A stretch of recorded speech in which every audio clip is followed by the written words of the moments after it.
Laut mengandung berbagai unsur kimia yang mendukung kehidupan.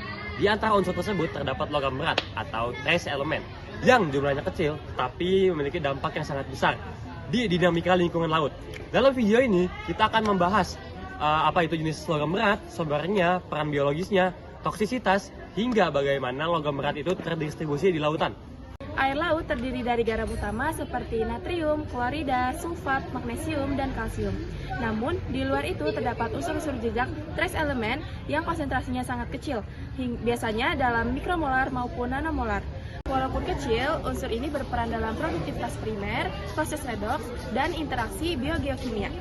Komposisi kimia ini mempengaruhi bagaimana logam berat berpindah, mengendap, atau tersedia bagi organisme laut.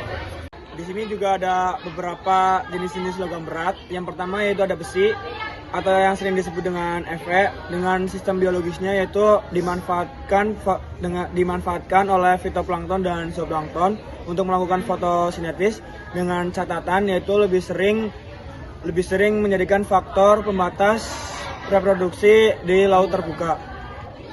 Selanjutnya, yang kedua ada tembaga atau yang biasa disebut dengan Cu, memiliki peran biologis kofaktor, enzim respon, toksisitas, konsentrasi tinggi, dapat menghambat fitoplankton dan merusak insang ikan. Terus yang ketiga ada seng atau yang sering disebut dengan Zn, dengan peran biologis yaitu esensial untuk enzim-enzim metabolik. Dan dengan catatan toksisitas dalam kadar berlebihan menyebabkan gangguan reproduksi organisme laut. Selanjutnya, yang keempat ada timbal atau yang biasa disebut dengan Pb, tidak memiliki peran biologis dan efek merusak sistem saraf, mengganggu tumbuh kembang larva biota.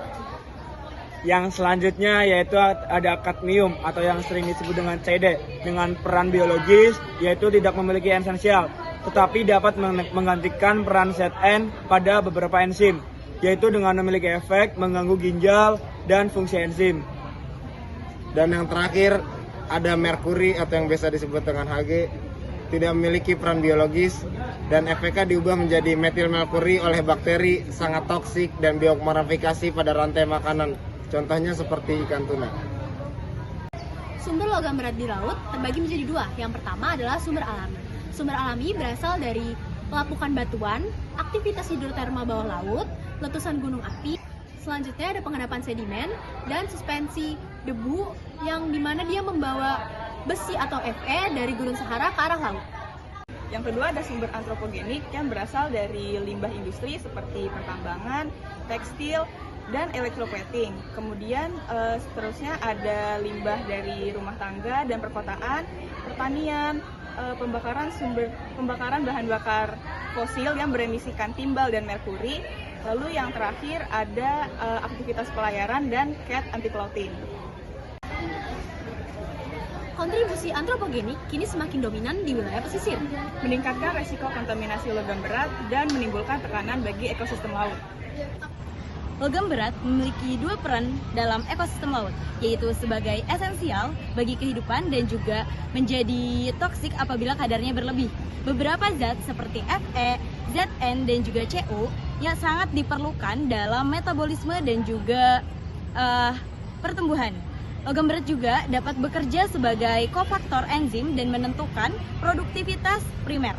Di sisi lain, logam berat dapat menjadi toksik apabila kadarnya berlebih, yaitu seperti mengganggu fungsi enzim, kemudian merusak DNA, menghambat fotosintesis, merusak insang ikan, kemudian terakumulasi dalam jaringan moluska, dan Hg organik dapat membentuk biomagnifikasi dalam rantai makanan. Oleh karena itu, keseimbangan dari kadar logam berat sangat menjadi kunci utama untuk ekosistem laut. Ketika terlalu banyak akan menjadi toksik atau menjadi racun bagi biota laut, dan jika terlalu sedikit akan menghambat pertumbuhan ataupun menghambat produktivitas ekosistem laut. Oke, selanjutnya kita masuk ke bagian distribusi logam berat di laut.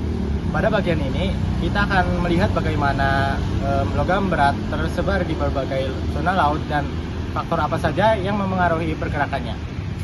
Yang pertama, ada daerah pesisir. konsentrasinya tinggi karena limpasan daratan dan aktivitas manusia. Lalu yang kedua, laut terbuka. Konsentrasinya rendah, Fe atau besi kadang menjadi faktor pembatas. Lalu dalam kolom air dalam, CD meningkat dengan kedalaman yang dipengaruhi oleh remineralisasi materi organik. Lalu ada Hg yang konsentrasinya tinggi di daerah upwelling karena mobilisasi sedimen. Lalu ada peran arus laut, yakni mengangkut logam dari sumber ke area lain. Lalu ada perbedaan partikulat dengan terlalut. Partikulat mengendap ke sedimen, lalu terlarut berinteraksi dengan ion lain membentuk kompleks. Kesimpulannya, distribusi ini tidak statis karena dipengaruhi curah hujan, arus, stratifikasi hingga perubahan iklim. Logam berat adalah bagian penting dari sistem laut, namun aktivitas manusia dapat mengubah keseimbangannya. Dilihat dari sifat sumber dan mendistribusikannya, menjaga kita agar tetap menjaga ekosistem laut.